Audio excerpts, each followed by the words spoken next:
So you see this bus, it is flying. And you see this man, he's dying. These two things are connected. And it's by someone called Jophery Brown. And that really is his name, and I can prove it. Jophery, raise the gate. He was born in Louisiana in 1945 and was a great athlete, but baseball was his chosen sport, and he was very good at it. We could tell that by his record, but also because while he was at Grambling University, he was drafted 3 times to Major League Baseball. The Pittsburgh Pirates wanted him in the 21st round of the June 1965 amateur draft, but that wasn't for him. Because of that, he was available in the secondary phase of the 1966 January draft, where this time the Boston Red Sox took him in the 4th round, and he knocked them back as well. In both cases, he said he just wasn't offered enough money. Then the Chicago Cubs finally selected Brown in the 2nd round of the secondary phase of the June 1996 draft, and they signed him for an amount roughly around $40,000 to $90,000. He started out with their rookie team, the 1996 Treasure Valley Cubs. He had 4 wins and an ERA of 3.72. Not too bad for a young pitcher. The next year he got a bump up in the leagues and he went to play with the Lodi Crushers in High Class A in California. And unfortunately his ERA was a bit worse. It went up to 4.47. In 1968, he came back to the Crushers and he was a lot better. He had an ERA of 3.63, was an all-star in the league, and was announced as the team MVP. It was all that stuff that got him a call-up with the Cubs. And on September 21, 1968, he played a Saturday afternoon game at Forbes Field in Pittsburgh. And in the 5th inning, Brown came in to pitch. In the end, he was there for 2 innings. And one of the batters that he faced was Roberto Clemente, one of the greatest baseballers of all time. Of course, unfortunately, he just walked Clemente, but still, he was throwing the ball roughly in his direction, if nothing else. And he came out of the game shortly after that. And that was it. He never played another Major League Baseball game in his life, mostly because his pitching arm got damaged. And so after a couple of years in the pros, he was no longer a baseballer. Luckily for him, he had other opportunities, because in 1964, he started his career acting in a show called Arrest and Trial. The following year, he was in an episode of Bill Cosby's I Spy. That probably has worse connotations, that name now, doesn't it? The reason he got these chances was his brother, Calvin, who was already one of the most pioneering black stuntmen in Hollywood. And so after Joffrey's shoulder gave way, he went back to being a stuntman and occasional actor. He was in Pam Grier's Coffee in 1973, then a Bond film, Live and Let Die, and also in Steve McQueen's Papillion. These are 3 big films of their time. And that spawned an absolutely magnificent bonkers career where he was in The Blues Brothers and Annie, Scarface, Arnold Schwarzenegger in Commando. I wonder how many times he was actually killed in that film. Predator with Arnold Schwarzenegger again. Lethal Weapon, Die Hard, Speed, Get Shorty. If you watched any Hollywood action movies in the 70s, 80s, or 90s, you probably saw Joffrey get shot, punch someone, jump off a building, all the sorts of things that I suppose stuntmen do. Of course, as he got older, he went into semi-retirement. But because it was him, he still did that in a very cool way. As an aging stuntman, he started taking a lot less jobs. But the main job that he took at that point was being Morgan Freeman's stunt double. That's one hell of a way to finish your career. Now, of course, he's not the only athlete who went and did a little bit of acting. In fact, over the years, that's been a really strong theme when it comes to TV and movies. Tony Danza was nominated for Golden Globes. After at one stage he was on his way to Golden Gloves. Johnny Weissmuller was a swimmer who won 3 gold medals and a bronze at the 1924 Olympics alone. The golds were for swimming, and then he backed that up with a bronze in water polo. 4 years later, he came back with a couple more swimming golds. And when he was too old for that, he became Tarzan, so he continued to take his top off.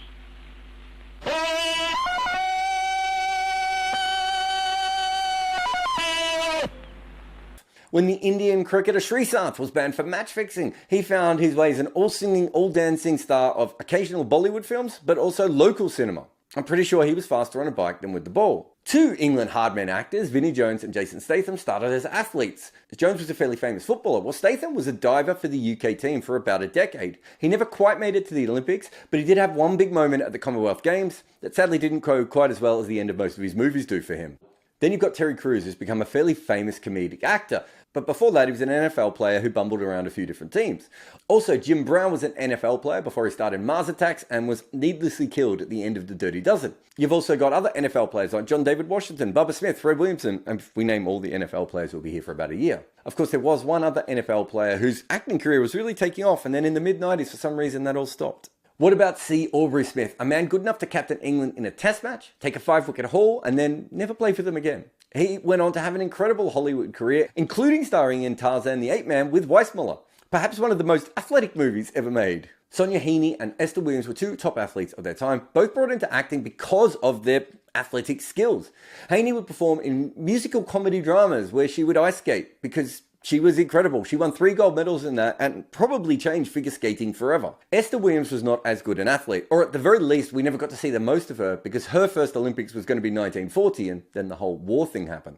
But we know she was brilliant in the pool, especially at butterfly, although I don't think that was something that women actually did at that stage. So she just went off and won national titles in the US in backstroke and freestyle instead. But more importantly, she made a ton of films where she just got to do this. And if you've never seen an Esther Williams film, go watch one. They are bizarre. And most of these people were quite massively famous for their first endeavor and then quite often got just as famous after that. Our man Jophery was not really famous the first time, let alone the second time.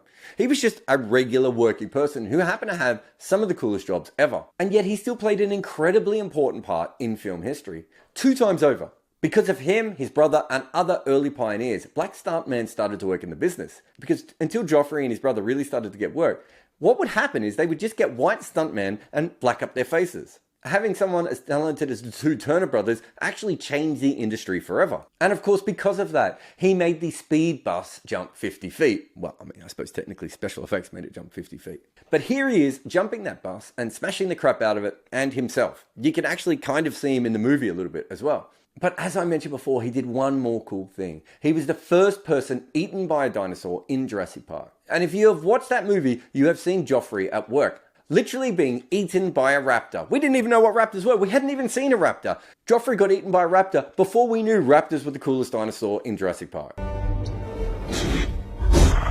Jophery, raise the gate.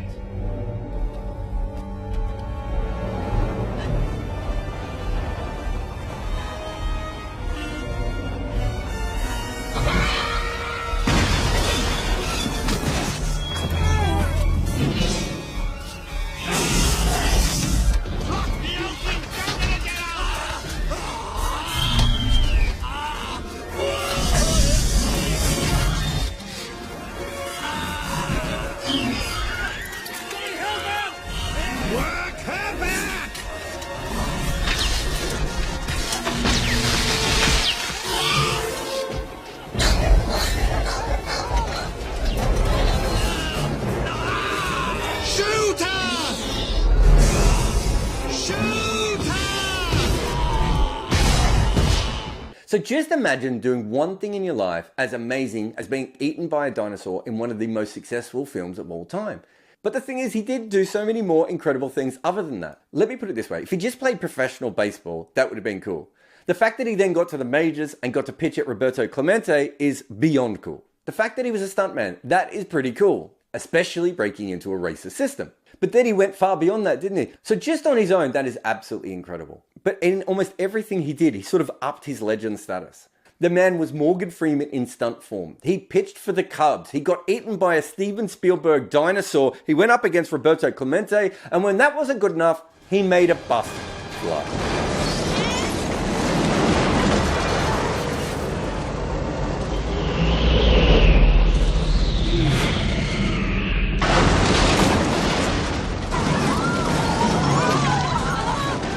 The tires blew, the doors came off, it blew the oil pan, oil went everywhere. A lot of dummies flew around inside the bus. You know, it's a high you can't explain. You know, it's just a natural feeling that everything goes completely silent when you're in there. All you hear is like a, you know, and it's kind of really weird. Everything goes into slow motion almost.